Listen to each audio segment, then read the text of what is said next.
From the CISO series, it's Cybersecurity Headlines.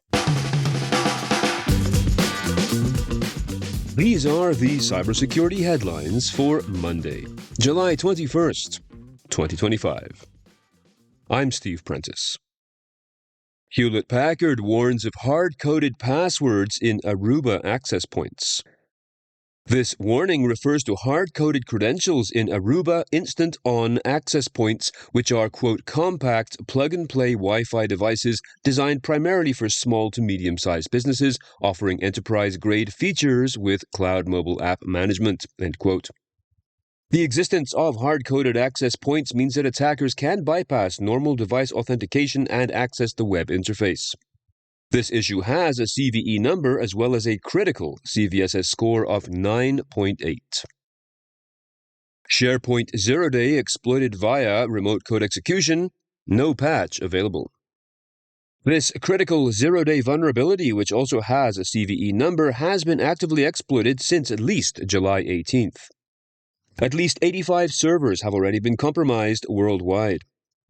In May, researchers from Viettel Cybersecurity, that is VIETTEL, demonstrated this vulnerability at Pwn2Own Berlin, in which two other Microsoft SharePoint flaws were chained in a tool shell attack to achieve remote code execution.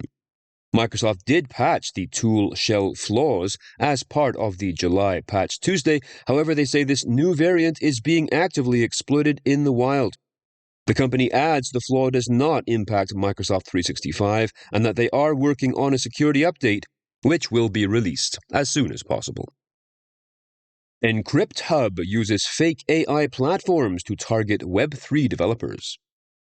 Encrypt Hub, also known as Larva 208, is targeting Web3 developers in a new campaign using information stealer malware.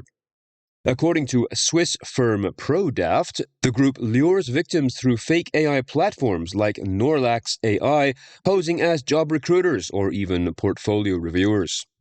While previously known for ransomware, Encrypt Hub now focuses on harvesting data from crypto wallets and development environments.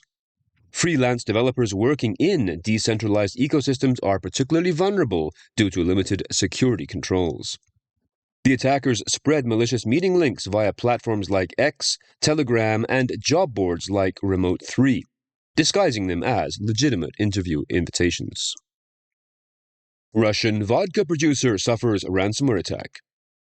The Novabev Group, which is the Russian producer and distributor of the Beluga and Belenkaya vodka brands, has announced what it calls technical issues involving an unnamed organization that happens to be demanding a ransom. The company has closed more than 2,000 of its liquor stores across Russia as it deals with this issue, one that experts calculate is costing it up to the equivalent of $3.8 million a day. Its website and mobile app are also down. No ransomware group has yet claimed responsibility for this attack. Huge thanks to our sponsor, Nudge Security. What do identity risks, data security risks, and third-party risks have in common? They are all made dramatically worse by SaaS sprawl. Nudge Security helps you mitigate these risks by discovering every SaaS account ever created by anyone in your organization within minutes of starting a free trial. But discovery is just the first step.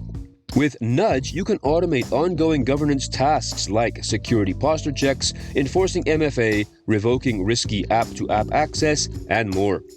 Visit nudgesecurity.com/headlines to start a free trial. That is the two words nudgesecurity.com/headlines. CISA adds Fortinet FortiWeb flaw to known exploited vulnerabilities catalog. This flaw is an SQL injection vulnerability with a CVSS score of 9.6, which allows unauthenticated attackers to execute unauthorized SQL commands via crafted HTTP or HTTPS requests. The exploitation began on July 11th, the same day a proof of concept was released, resulting in dozens of compromised systems. Organizations using the affected FortiWeb versions are, of course, urged to update immediately. Japanese police release decryptor for Phobos ransomware following arrests. Following up on a story we covered last February, Japan's National Police Agency has now released a free decryption tool and a guide published in English, quote, for organizations impacted by attacks from the Phobos and 8 base groups, which collected more than $16 million from about 1,000 victims worldwide, dating back to 2019, end quote. The decryption tool was shared by the European Cybercrime Center and the FBI, who pointed out that it was the FBI Baltimore office that led an investigation that brought charges against Phobos affiliates earlier this year.